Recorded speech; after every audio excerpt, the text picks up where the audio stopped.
Good morning. Today we're at the Open Gate with my good friend and licensed mental health counselor, Tony Hansen.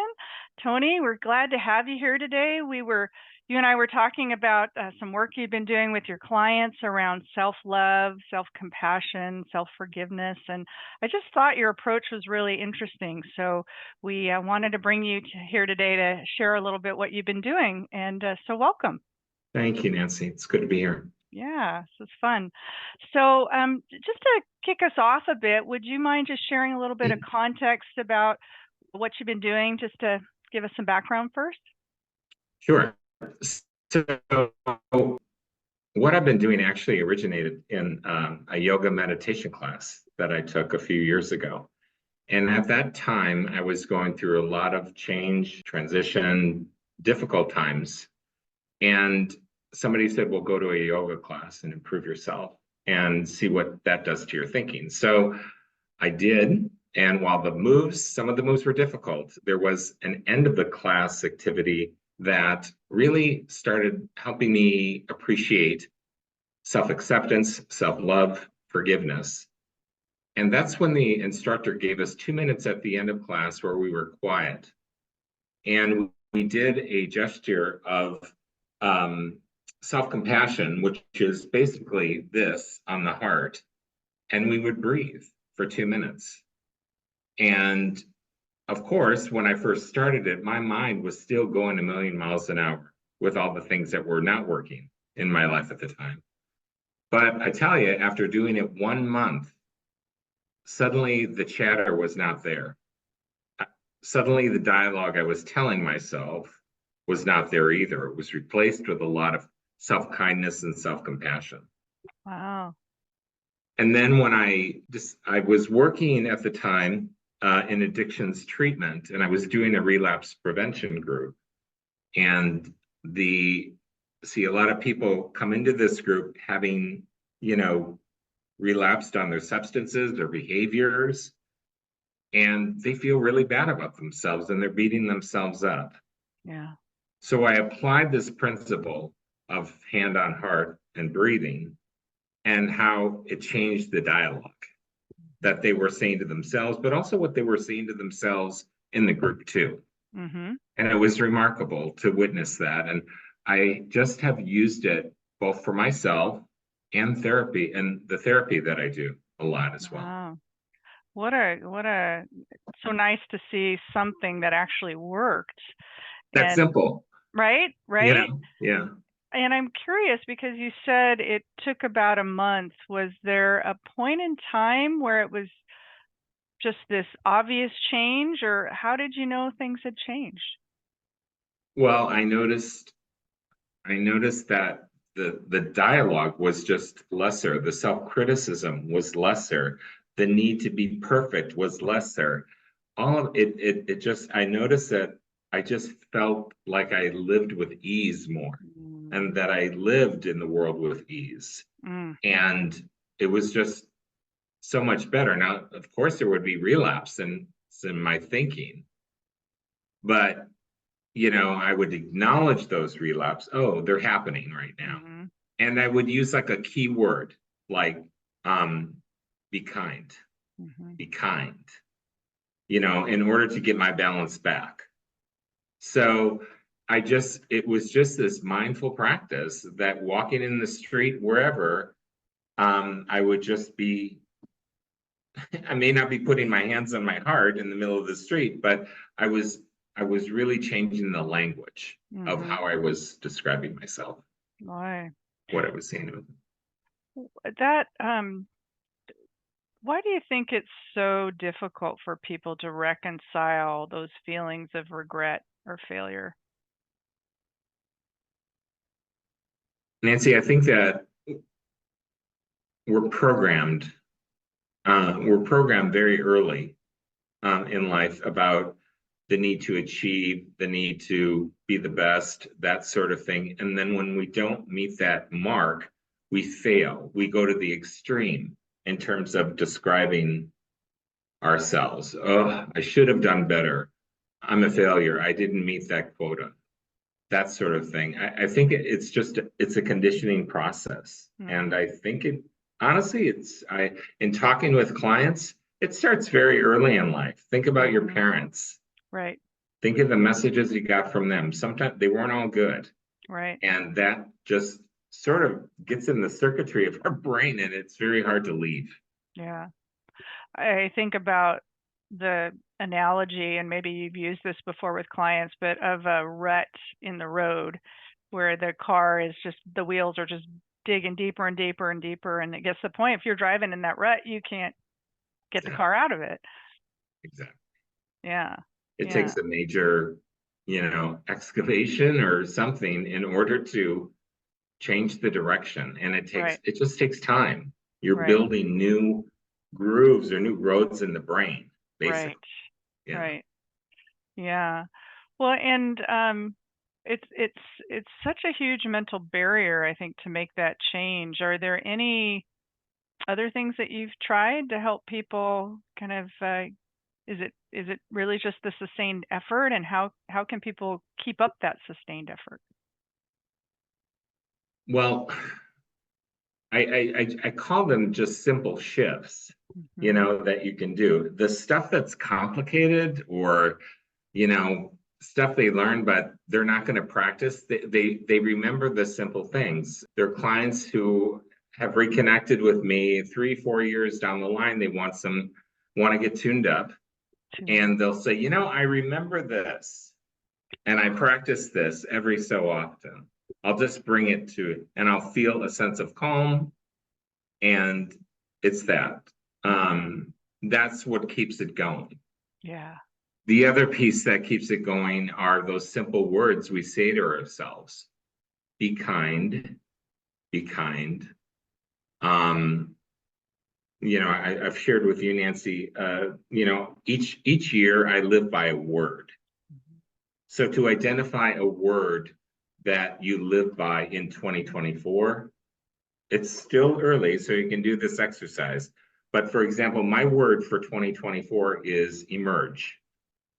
I'm going to be emerging into new things in 2024. Mhm. 2023 was evolve. Mhm. So it's a natural progression, the Yeah. emergent piece. Oh, And that kind of stuff just sticks with you. So if I'm in a rut in a career situation or whatever, I just say to myself, well, where can I emerge? How does this call me to emerge? mhm. That sort of thing. Mhm. So, but simple shifts, I would say, is the best thing. Oh, in terms of self-compassion, it can be, well, here we are. I mean, it's February, it's the month of Valentine's. Why not treat yourself? Go to a local confectionery and get that really nice piece of chocolate or Yeah. caramel Right. and just treat yourself. Yeah. And believe me, that does wonders in the brain too, Yeah. especially Yeah. dark chocolate, I hear. So, And it's really good for you. so yeah, I mean, those are simple shifts that Yeah. you can just do to allow yourself to feel really good about yourself. Yeah. And it's wonderful when clients are saying, well, I'm doing this for myself. I mean, you can literally see what happens with the client Mhm. by these simple practices that they Mhm. do. What evidence do you see as a practitioner you get to see face to face? What do you see change? More energy, Mhm. more energy, more intention of living. Like it's not like, well, I'm just kind of seeing what comes up next. They're much more intentional Mhm. in their life. I see a lot of clients with depression and anxiety disorders, so I notice a lift, Mm. in their depression, or they're calm, they're not so emotionally dysregulated. Mhm. So it's remarkable, Yeah. the evidence. There's a her name is anyways, the website is simplecompassion.org. Okay. And the lady that runs the website, she's a professor at the University of Texas, Austin.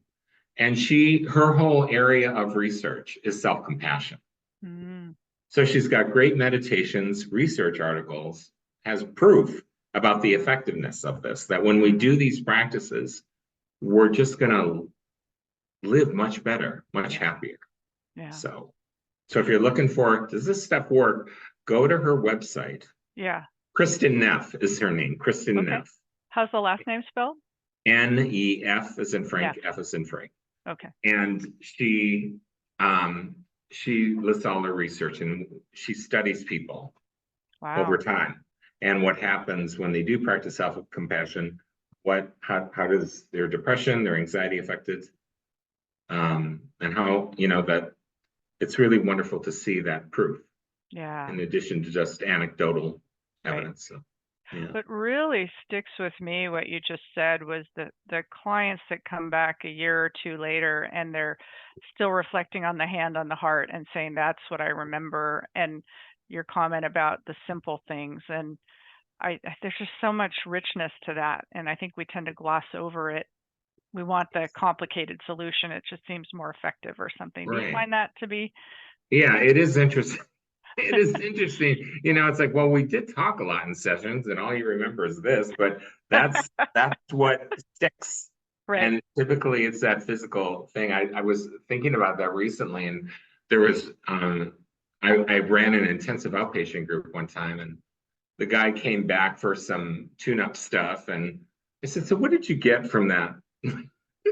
What did you get from IOP the first time? Well, I remember when there was that car accident at that four-way stop, because it's like, that's what you remember about intensive outpatient. Okay. Yeah. So it's those shockers. Right. That's what you remember. Right. That's what you remember. Right. So. And certainly humbling too, right? For those of us that like, well, it's really the simple things that, I'm in learning development, and I find that oftentimes folks remember one or two things from a session. It's, we forget 95% of what we hear. That's right. Much of the time. So. That's right.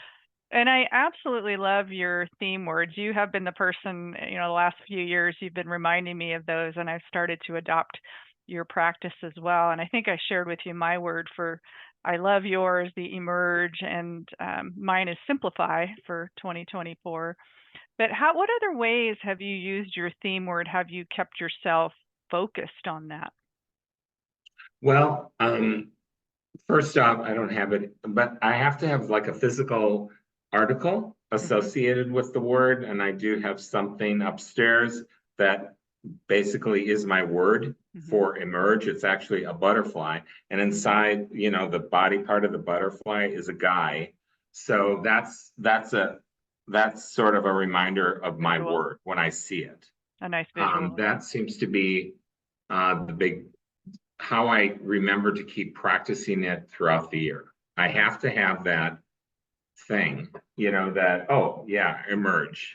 And I say that to all of my clients, like, great, we found the word, now we have to find the object. And an easy thing that I do is say to clients, well, go to Google Images, and then type in your word in the search bar and see all the different interpretations of your word. And maybe you'll find something that you can print, cut out, frame, whatever. Yep. It's a great idea. Yeah. But otherwise you can forget. Yes. You can forget. Yeah. It's kind of like resolutions, New Year's resolutions, they do go away. Right. But you have a better chance of remembering your word. And and there will be like summer months, I kind of forget. But then as fall approaches, I'm like, oh wow, I've only got this much time. And I start getting serious. You get back to that intention and right. Yeah, as you mentioned, intentionality and people living more intentionally after their work with you, which I think is probably a big part of that difference too. Yeah. Yeah. When you are helping someone who maybe is trying to help a friend, or what advice would you have for someone who's trying to help a friend who's struggling with that self-regret?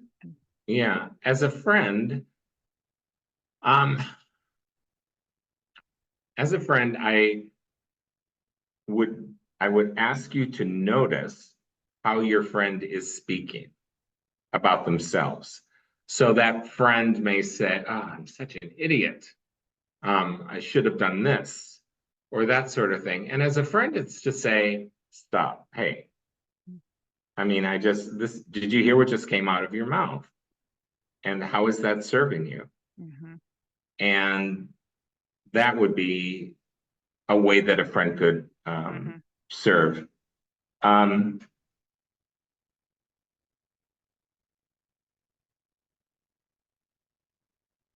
would say that. Again, I want to keep it simple here.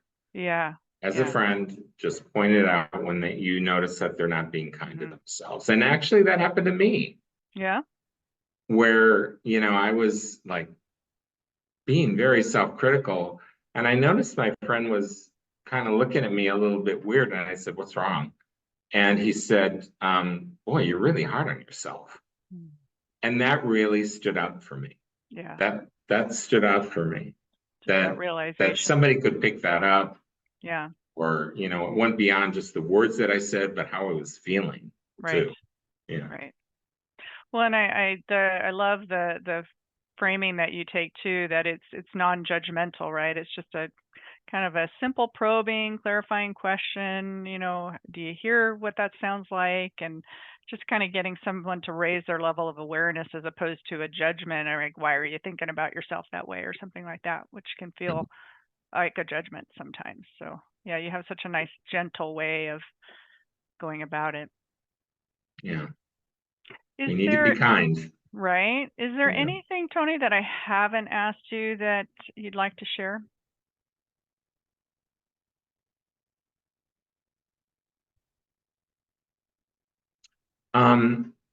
I guess what I want to say is the long-term effects of practicing this. I guess I just want to say that it's not an overnight practice. It's continual. And that I can say my time in really practicing, and thanks for that yoga instructor who introduced it to me, which was 5 years ago. Wow. That I've just been on, that I've noticed just over time, the critical voice lessens. And it's replaced, it's just a much kinder, productive. And I operate in my life a lot smoother when I don't have all that, garbage going on and on. Yeah. So. Well, I sure appreciate you sharing your thoughts and your time today, Tony. And I know you have always been a kind and caring and compassionate friend. So you live it with others, and it's just nice to learn your techniques for how we can be kind to ourselves as well. So I found this really helpful. So thanks again for your time today. You're welcome. Thank you. Bye, All Nancy. right. Bye-bye, Tony.